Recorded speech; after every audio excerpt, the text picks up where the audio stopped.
Hi guys, welcome to my new channel. बचपन में आप लोगों का स्वागत है।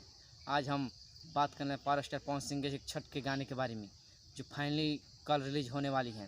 आप लोगों को बता देगा, अगर मेरे चैनल को अभी तक आप सब्सक्राइब नहीं किया और मेरे वीडियो को लाइक नहीं किए हैं, प्लीज़ मेरे चैनल को सब्सक्राइब और लाइक कर दिया। अगर असली आप पावर स्टार पवन सिंह के फैन हो, कल आपको खूब पावर दिखा देना है कि पावर का फैन कितना दम है।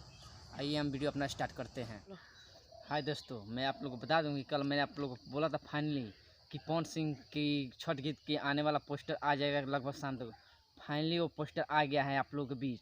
और DRJ म्यूजिक से गाना आने वाला जिस सॉन्ग का नाम है उगी सूरजदेव, जो गाए हैं अपना पावर स्टार पवन सिंह और शारदा सरगम।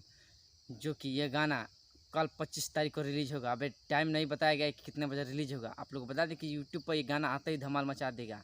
अगर आप गाना धमाल नहीं मचाएगा, मैं लिख के देता हूँ, ये गाना इतना हेवी है कि यूट्यूब का पूरा ट्रेंडिंग में 1 नंबर स्थान प्राप्त कर लेगा। आप लोग बता दें, अगर मेरे वीडियो पसंद आया हो तो प्लीज़ लाइक एंड सब्सक्राइब कर लीजिएगा।